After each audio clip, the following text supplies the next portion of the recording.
Hey guys, and welcome to the first episode of our interview series here at Zeppelin Studios. We welcome you back. In this series, we'll be interviewing musicians, hobbyists or professionals, you name it, and getting a bit of insight into their daily lives, their routines, their techniques, as well as their practices. For our first guest, we are truly honored to have the distinguished Professor Helen Lin from Helen Lin Piano Private Limited. Helen's career spans decades. From the age of 3 as an opera singer, she has been working with some of the world's most prolific names in the classical music industry. Having been not only a performance coach, Helen is also an entrepreneur, contributing to multiple projects worldwide, including Singapore. In this video, we cover a range of topics. We'll be chatting about principles like technique and practice, interpretation and expression, performance preparation, and more. This interview holds tremendous value, and we are honored to have her on our channel for this maiden interview for Zeppelin Studios. So without further ado, let's begin by welcoming Professor Helen Lin. Hi Helen, Hello, how are Brendan. you? Good. Hi, Brendan. Thank you for having me here. Thank you so much for coming. Thank you. Welcome to the Zeppelin Studios interview series. Such an honor to be here. The honor is ours. Thank you so much. It's so good to see you. Okay, so for this interview today, we have a few questions for you. We just want to gain some insight into your daily life, your practices, performance, and of course classical music. All right. Which you are a professor of as well. That's right. Yeah, thank you. So for our first question, how old were you when you started learning music? Okay, so when I was at 3 years old, my dad found out that I will wake up in the morning and then singing in perfect pitch. And also, it's not just any voice, but it's in operatic voice. And then when I was 5 years old, my mother searched for a good teacher for me. At the time in Taiwan, the resources are limited. So, my mother didn't know where to find a professional teacher. So she just found somebody who knew about piano and took me there. And that's when I started learning, but it was not a professional training at all. And so even though, my teacher was not professional, but when I was 6 years old, I just sort of my mother registered me in a national competition in Taiwan, and I won the first prize in that competition. So, even though without professional training, I still become a star at age of 6. Amazing. Yes. And then it kind of snowballed after that. Exactly. Okay. Kind of like after that, my mother realized I have a real talent. So she started seriously searching for the best teachers in the area. Okay. And that's when my mother found the very famous pianist Fu Cong. Actually, Fu Cong lived in England at that time, but he would travel to Taiwan, pretty much every month. Yeah, so I was able to study with the best, even though, without any background of music at the time. Amazing. He is the number one, the real international pianist, Chinese pianist at the time. Okay, but he lives in England because he was actually expelled by China. I see. Yeah, his father is Fu Lei, and Fu Lei is the very famous artist in China. At the time, it was Wenge revolution, cultural revolution, and he was expelled abroad by China. So you mentioned that your parents, your mother especially, was supportive. Actually, how supportive were they in the whole towards you and your music? Yeah, I would say my parents were very, very supportive. Even they are both passed now. My mother particularly is an artist herself, so she is really just over the top supportive. All right. She had gone out of her way to find me the best and the best. Wow. Yeah, so I have to say today, any of my success really owe to her. Wow. Yes. Okay. That is something, and we are friends, by the way. Yes. And that's something that I'm just getting to know about Helen. Right. Prof. Helen, sorry. Yes. Yeah. Yes. Okay, that's quite amazing. Yeah. So Helen, Yes. how is it training and performing overseas, considering the fact that you are an Asian classical musician, an Asian woman overseas? Yes. So I feel very privileged and very lucky to be an Asian woman and then concertizing all over the world. Even though my childhood, having a training in Germany, in Europe, in Italy, in Russia was not easy. At the time I was an Asian child, it was not easy because without speaking their languages, there was some kind of discriminations when I was young. But then once you master your languages and you're able to communicate and you're able to play better than anybody, there's just no difficulties. It's actually quite an honor to be an Asian woman. Oh, that's very nice to hear. I think there's some similarities in rock as well. Yes. Yes, exactly. Yeah. Okay, so besides performing overseas, how about your training? You did mention that you were training overseas as well? Yes. I was trained in Moscow Conservatory in Russia, and that training was very severe. Sometimes I remember my teacher would make me just play 2 notes. But then within these 2 notes, you have to do 400 and plus emotions. So I remember that time I was thinking, wow, that's not possible.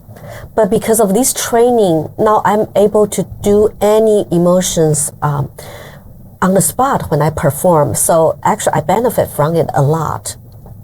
Yeah, so I really appreciate my training, overseas that much. Yeah. Okay, so besides Russia, were you trained anywhere else? I was also trained in Germany and Italy, and then later in the United States. Yeah, fortunately, I always have very good teachers, and I met Sergei Babayan in Cleveland, and at the time really totally just changed my perspective of music and performing.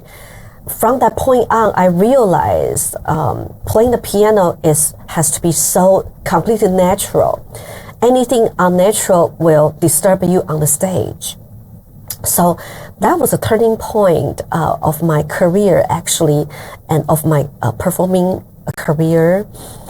I started to play in totally a different voice from my soul and from my physique. So I would say that really, it is how I am today. Okay, amazing. Yes. Okay, so he was a piano. Yeah, he's now the best pianist in the whole world. All right. Yeah. Okay, Helen, thank you so much for that. And the next question I have for you is, what inspired you to become a performance coach? I see. Well, first of all, I feel fated to become, an artist, a concert pianist. And then in life, you always have many things, you go through life and then you find your path. And then I found my path to become an entrepreneur. So at that point, I want to influence more younger generations. And really to start with is, just because it's very needed in this world. Like, they want to play well. Students want to play well, and they ask you to help them. And then when you started to do it, you found out, hey, you can do this and you like to do it too. So, I started, just starting coaching students, and I also find myself, enjoying doing it. Okay, so you mentioned mainly training younger children. Yes. How about adults?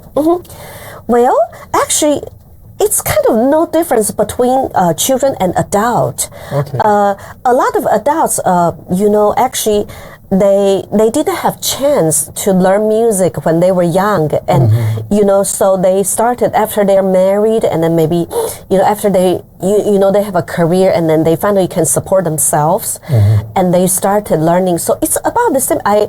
My approach to teaching children and adults are quite the same. Okay. Only that adults, only adults understanding of your explanation will be faster and more complete. But you know, I think it's pretty much the same approach. Okay, Yes. very, very interesting, because I would think otherwise. Really? Yeah, okay, yeah, very interesting. That's true. I kind of treat my adult students like children. Yeah, and they all like it. In fact, they ask me to treat them like children.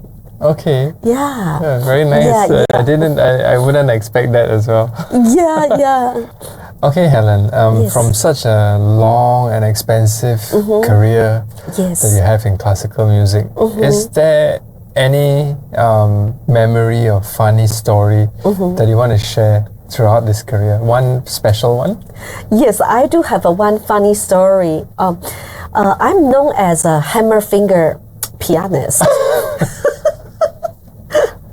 So, you know, one time I was performing, you know, the Gershwin's Rhapsody in Blue in Philadelphia, and just about like 5 minutes after I started performing, I started to hear, you know, like a piano keep having this clicking sound, just some kind of bang. And then throughout my whole performance, I heard it more than 15 times. And then after I finished it, I looked inside the piano, 15 strings were broken. Wait. 1, 5? Yeah, 1, 5, 15 strings. Yes. Actually, I'm not surprised. I've heard her play the piano. Yeah. So since then, I'm known as a hammer finger pianist. Okay. Yes. And how did they rectify that for the performance? I'm sorry. What? How did it get repaired, the strings, or? Oh, okay. So no, they couldn't repair so many strings because they do have to order the strings. So they didn't have another piano or something that they can switch At the it out? time, at that event, I only choose that piano, so I didn't have a replacement. Oh dear! So you had to go through the whole event. Yeah, so I went through the entire concert, and then just many strings were missing, and many notes didn't come out. Okay, that would be memorable. That's quite. Yeah, I for me, when I was playing live, so there was one time or so that I had everything ready, and I had this effects pedals Yes, that we have on stage as well. So obviously there are no adapters on stage. that's right. I didn't check it before the performance, Yeah. and then the crowd started to come in, and I was going to play. Oh. And we were getting ready to play, so I decided to try to switch it on, and I tried to switch it on and wondering why it's not coming on, and I turned it around, I forgot to put batteries. So I had to do the whole performance without the batteries, just using the amplifiers itself on overdrive. Oh wow. Yeah, but that is by my fault. Yeah, yours is not by your fault. Not sure. I have never heard of anybody broke 15 strings. Yeah. But yeah, I do agree. Helen does have a very heavy touch. A lot very of strength. strong, yeah. A lot of strength on Yeah. the piano. Yeah, which is also good, right? Yeah, it's the training. Yeah, it's my training. You know. Yeah.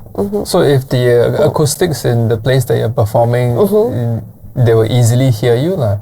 Right? Is that the reason for the volume? It's really not about the volume, but it's about that split second. It's very focused. It's about the sound, the focused sound. It's really not about volume. Okay. Yeah, it's like a really focused moment, like you know. I see. Okay. Yeah. I always thought it was about volume. No, it's not about volume. All right. This is something new to the classical idiot. No, not at all. No.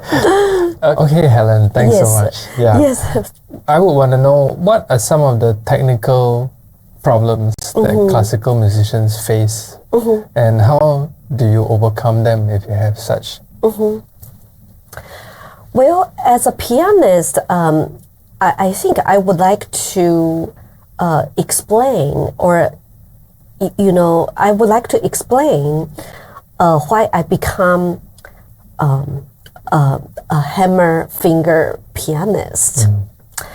When we press a key, it's if you just press it and then you just didn't control the timing, the sound is not focused. But if you use the hammer technique, your finger is going to touch a key in a split second, 0.0001 or something. Then the sound becomes very focused. And I think a lot of pianists did not mention about that. So I just want to explain a little bit about hammer finger technique. Okay, for example, now I'm going to play a piece that's Chopin's Nocturne in E flat major.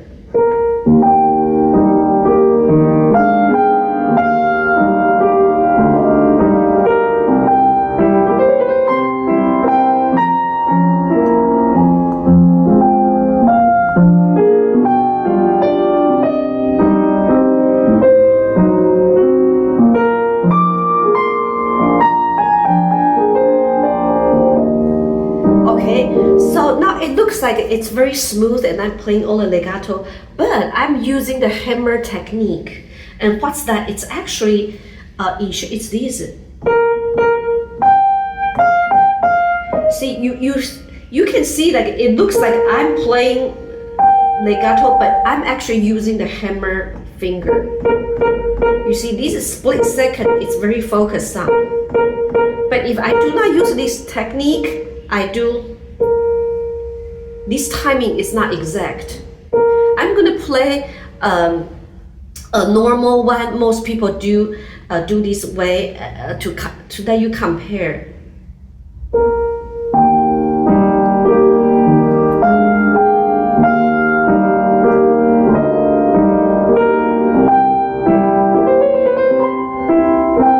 So most people would do just press down, but no hammer technique. But with hammer technique, for example, now let me just totally show you the hammer finger.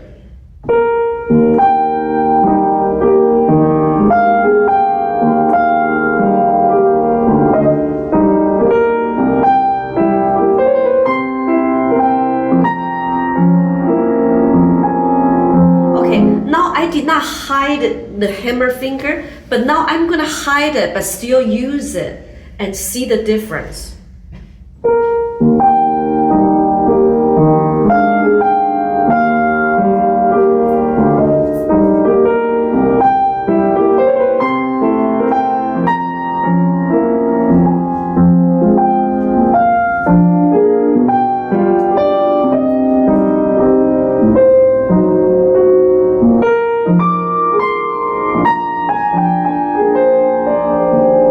But then that's just the technique challenges, but I want to talk about the life challenges. For somebody who has career in music or art, an artist, you do have some kind of real life challenges. For example, schedule. First of all, you will practice more than most people. You spend a lot of time practicing. So you really do not fit into the norm, or like your schedule will not work out with other people, because when you practice, it's a non-stop, continuous process.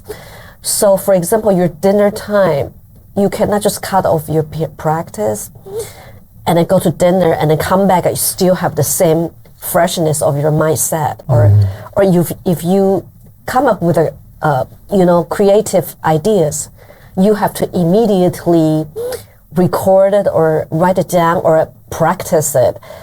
If you stop that process, it's already immediately gone. So being an artist, you cannot. That's a life challenge. You do not have the same schedule as most people. And when I concertize, for example, I need a lot of practicing time. So all the holidays becomes my working time. For example, everybody goes to enjoy Christmas, Thanksgiving, whatever the holiday it is, it becomes the time I practice the most. So that's another life challenges that we face as artists. Yeah, I agree with you.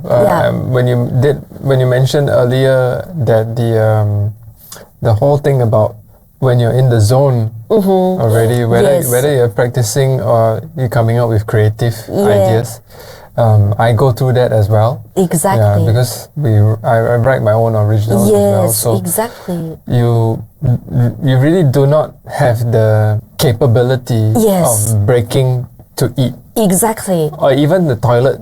Yes. Am I right? Exactly. Yeah. Otherwise, you break the whole creative process, and then when you sit down again, the magic is somehow the magic is gone. And that's just only one of the aspect. In fact, when I was living in United States, I remember at the time I have to practice so many hours, and I finally have to rent just a single landed house for one person, and to live there and just to practice anytime I want, because then if you have neighbors, then you disturb them with the sound. So there are a lot of things people don't know that we face. A lot of challenges like not most people can understand. Yeah, I agree. It's another world altogether. Okay, Helen, so how would you, in terms of practice, how would you recommend an effective practice session?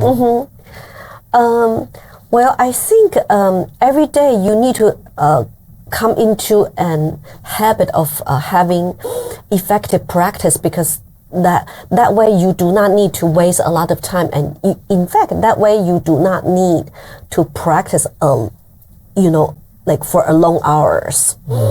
To have an effective practice, I think we need to go through layers and layers of observation. The first layer is to play the truth, and that's the text. That's your text. You learn your text, and then you play the truth of that text. You respect that, and then you learn exact the notes and rhythm and whatever, etc. And then after that, the second layer is that you need to connect the truth to your physique, to connect them together. For example, how are you going to move that? Just like a dancer, how do you move a phrase? It's not just like you can play all the notes but your physique didn't appear to be natural with that text. Yeah, so that's probably just roughly the second layer. And the third layer is psychological. How do you connect that truth to your psyche, and so to speak, maybe your soul, and to make it inspiring? So it goes with a lot of, it goes deeper than what we think. Yeah, so I think to be effective, it goes back to how you live your life. It's a lifestyle. Yeah, it's not just like, okay, now suddenly I want to be effective, I can be. No, it's a lifestyle. It's a discipline of every day, how you see yourself as an artist. So, what you're mentioning is all of these things should be interconnected. Exactly, integrated. It comes as a package. Yes, and of course, it will go beyond 3 layers. It will go beyond, because there's also culture difference. There's also, a lot of things that's will be the factors to, to change your performance. For effective practicing, the external factors as well. Yes, it's So, in short, it's how you discipline yourself. It's a lifestyle. How do you guide students in developing their own musical interpretation of a piece? Yeah, this is a very good question, because after we talk about effective practicing, then we're able to go into even higher level to present our personal interpretation on a special text. For example, we all have our own personal feelings about something, and we all have our special feeling about one melody. Sometimes we want to raise the end. For example, we speak a phrase, and we want to raise the end, or we want to let it go down. Sometimes depending on our mood or particular situation or time, and that's when the personal interpretation comes in. With different performances, you will have different personal interpretation, and also on different occasions of performances, you also will have different interpretations on each performance. So I think you need to know yourself inside out, and you need to know the text inside out to be able to do that. So what you're mentioning is like a more well-informed interpretation of what you're actually doing. Yes. Yeah. I think I have I can compare it in this way, like when an individual views a work of art, yes, a painting, right, there are two opinions that will come of it. Yes. One opinion is an ill-informed opinion of the painting, right, and one is a well-informed opinion of the painting. Yes. Yeah. Exactly. So you have to know what Helen is trying to say is that you have to first of all know the text and know what you're doing before you can involve personal interpretation. Exactly. Yes. So Helen, being a performer, almost your entire life, what advice would you give to a performer if they have performance anxiety? Oh, performance anxiety. I see.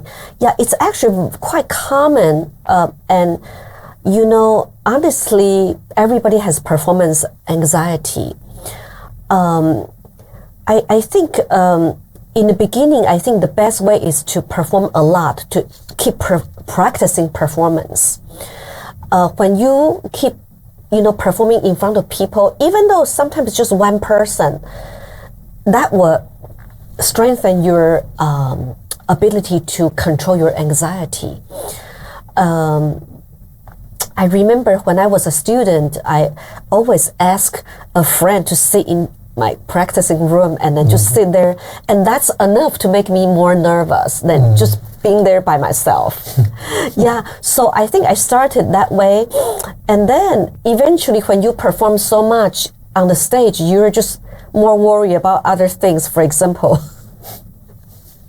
sometimes I have so many performances, I actually have to sight read on the spot. So when that time comes, then you're more worried about like if you can play the notes or on the right time, instead of thinking about anxiety. So I'm actually quite lucky to have that opportunity. But I think the best way to manage your anxiety is to perform a lot. Yes. So to get more exposure. Yes. Yeah. Because if I say, just focus on your music, and all of us can say that, but how to do? There's no way to do. Yeah, so I think the best way is to keep performing. Yeah. Yeah, just perform a lot. I think it's the matter that we put ourselves in the uncomfortable zone. So we just keep putting ourselves in that zone, and then eventually we become comfortable with it. So that's I agree with that. That's very true. Okay, Helen. Yeah. How do you prepare your students for a major performance or competition? Well, first of all, they have to, just like before I said about the text, they need to play. They need to play the truth of the text. That's number one. Because when a judge listens to the playing, first of all, they want to know if all the notes are correct and, all the melodies and harmony are all presented and rhythm are all correct. So number two is to make it a piece of music. How would people enjoy it? Maybe you need to have the swing feeling of it or the dance feeling, you need to add that to it, and your physique must connect to it as well. Yeah. And then the third is to overcome your anxiety. And that's when it all becomes another matter of issue. So at that point, you need to build up the student's confidence. Yeah. Confidence also requires practice. It's not just going to be there when all the time you're thinking, oh, I'm not good or I don't play well, and that's not going to happen. So you have to talk to yourself correctly. Yeah? You have to always believe yourself, and you know you can do it. And then when you do it, you do it. Yeah, you have to stop the negative thinking. So that's, I think this part is very big. You have to deal with your anxiety on the third level. Yeah. How do you tailor your coaching to individual students? Yes, I do customize everybody's lesson. Not one person has the same issue, and of course there are some common issue. Every student shares, but pretty much you need to listen to the student and see where their talent is and how they listen to their music. And some are more disciplined, some are less disciplined, so you have to tailor your approach to each student. So it's a more the feel of things, how you feel with the student at that point in time, or it's actually more like, for example, if a student come to me and they already play the truth of the text, now they're at a different level. So maybe they're lacking performance opportunities or they're lacking confidence, then you build up that part.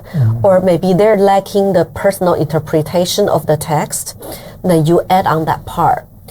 But if a student come here and then they didn't even play the notes, and then they miss some notes and the rhythm is not correct, then you have to give them the basic training. Okay, so it's just like adjusting accordingly. Yeah, you just adjust your approach to each student. So how do you address issues of intonation, timing, and rhythm with your students? Usually you just need to spend a lot of time and continuously sing for them, just like non-stop. And usually after about 10 minutes, they will get it. Yeah, especially intonation, you have to train their ears. It's time consuming, but you have no choice. You have to keep singing that to them. Yeah. And then timing, the same thing. It's all about patience. You have to really insist on the correct rhythm, timing. You keep showing them non-stop until they reach it. Okay. Yeah, it's the matter of patience, and there's no shortcut to that. Okay. Yes. So I think timing and rhythm more or less are on the same lines. Yes, as well. yes. So the same thing for rhythm as well. And of course, there are some students who are more talented and some are less. But then with time, they somehow all get it. Yeah. It's more of a drilling into the brain. Yeah, exactly. Like you just insist they get it, and they will. So Helen, how important is it actually for the performer to understand the historical context of the piece that they're playing? Yes, it's extremely important. For example, if the student is playing a piece of Bach, but then they didn't know Bach was born around 1600 time, then they play like a rock and roll, then that wouldn't be correct.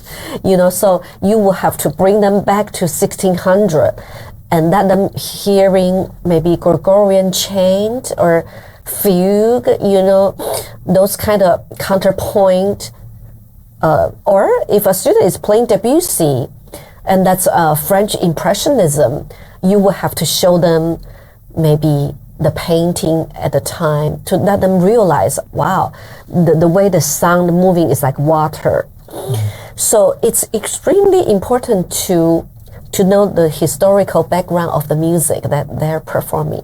What are some of the signs when a student is making progress in their practice, in their learning? For me, like the most obvious sign is that when the student actually shows more confidence in their, action, like for the way they touch the keys and the way they even sit, their posture, that shows difference. So I think when you see more confidence in them, then they're making progress. Okay. Yeah. Yeah, I find that interesting as well, because you can see students who play the guitar even, Yeah. It's funny how our posture and everything changes when they're making progress. Correct. Yeah. Like when I watch myself playing, when I was 10 or 12 versus now, Yes, totally very different. Yeah, I know. It's funny how it's interconnected, and the more you know, even your posture, your physical state also changes. Exactly, yeah. Okay, Helen. Yes. So this next question is from one of our viewers. Yes. If someone has little or very little talent, or they believe that they have very little talent, would practicing 40 hours a day actually help? Definitely. Yes, definitely. Yes.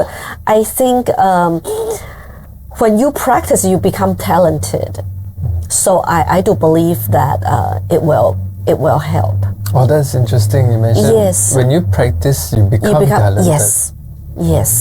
Wow. Because when you practice, it's like you really just try to ignite your mind and your physique to become more active. And when everything just integrated together, being so active, it's called talent. And adding your passion into it, it's talent.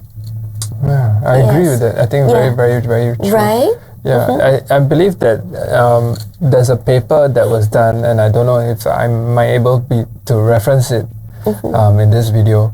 There was a paper that was done on brain plasticity. Ah, yeah. And they measured the brain plasticity of a drummer, an accomplished drummer, right, versus someone who doesn't know how to drum, but is interested in it. Yes. And they measure the brain plasticity between these two. And as this person, the more and more that they practice, the brain actually changed to match an accomplished and talented drummer. So correct. So, and actually I just saw this on Instagram with regards to practicing and brain plasticity. Yes. So it actually does change your brain the more you practice. Yeah, it really activated your, everything inside of you, and even your brain chemistry, everything. It just makes you more talented when you practice more. It's very interesting that you would mention that. So it's true.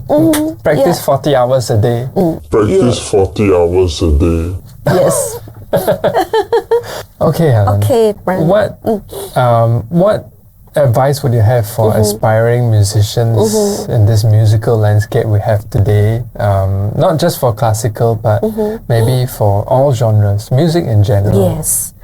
Well, my advice is for the aspiring artist is to really just keep being self-motivated, and really just keep burning your passion and never let it die. Because in music you need to motivate yourself so much more than you think. Yeah, so just keep doing what you do, but you need to just be very self-motivated. Is it important in terms of networking and your relationships with your peers within the classical music community? Is that an important thing? Yeah, definitely. It's very important. The networking is now very, very important. And in fact, it's how it keeps you going, because now the world has become so small because through the networking. So you can just, tomorrow just fly to somewhere and meet another person and then perform. It's very, very important because, you can meet a lot of people alike, just like you, and perform together, and it's very important. Yes. It also is for opportunities as well. Yes, for opportunities as well. Thank you so much, Helen, for dropping by today. It was wonderful insight, and we wish you all the best in your future endeavors. Thank you, Brandon, for having me, and it's such an honor to be here. Thank you. Thank you. Thank you.